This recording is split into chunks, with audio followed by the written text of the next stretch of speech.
odayaasha haweenka hay'adda FAW hay'adda Afayoko agaasimayaasha ugu weheliya socodka isuduwaha gobolka ee wasaaradda xanaanada xoolaha iyo horumarinta kalluumaysiga dhammaantiin assalaamu calaykum waraxmatullaahi wabarakaatuh. runtii waajibaadka hawl marka la bilaabo iyo markay dhammaanaysa in lala socdo oo lagu daba jiro ka gobol ahaan dee waxaa noo jooga isuduwaha laakiin dushaanu kala soconnay ka wasaaradahan had walba hawsha halka ay marayso. run ahaantii waxaa farxad weynii meeshii oo shaqaynaysa oo dadweynihii ay isku dayeen waxay qaban karayaan meel walba waxa laga bilaabana dee qabyo way jiri karaysa wixii qabyaana dee runtii wayna ka wada hadalay oo insha allahu tacaala sidii wax looga qaban karayo ayaynu annagana u dadaalaynaa annaga iyo qolada hay'adda FAW. muhiimadda hawshan loo sameeyey waxa weeye xoolaheenna marka suuqa la geeyo xoolaha kale way ka liitaan xagga miisaan ahaanta taana wax kala maaha waa habka calafka la isugu daro oo imika halkan aad ku barateen oo maantana aad soo bandhigteen sida calafka loo ridqo sida looga faa'iideysto sida calafkan kala kaanka la isugu daro waayo isku darista waxay sare u qaadaa nafaqada neefkii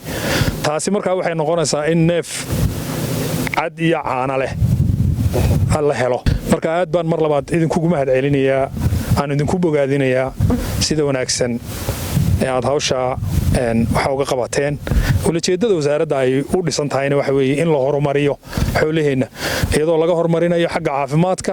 iyo xagga cuntadaba marka barnaamijkan wuxuu ka mid yahay barnaamijka cuntada si xoolaha cuntadooda loo hagaajiyo marka cuntada xooluhu ay hagaagaan ayay cuntada dadkuna hagaagaysa waayo neef cadle unbaa baahi kaa saari karaya ama cun ama ka ganacso waxa weeye kaa unbaad ku baxaysaa ulajeedada labaadna waxa weeye waddankeennan waa ka abaaruhu iska soo noqnoqonayaan in aad kayd yeelataan muhiimadda ugu weynna waxa weeye inaad kayd yeelataan waxaan maqlayay in badhna la iibiyo badhna magaranaysa ku xisaabtama sanadka dambe bal siduu u eegiyey haddii markaa dee waa qoladeennii eegi jirtay xidigaha iyo habeenadii la tirin jiray iyo dee kuwaana ku dabaqoo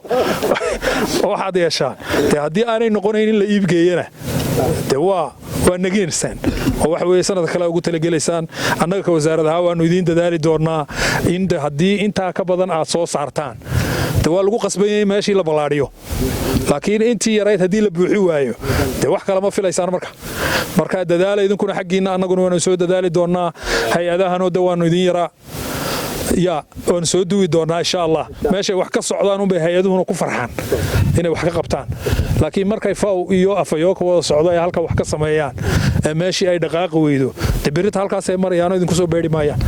marka guntiga dhiisha isaga dhiga insha allahu tacaala annaguna garabkiinaynu taaganay ka wasaarad ahaan aadna waan idiin salaamayaa wasalaamu calaykum waraxmatullaahi wabarakaatu.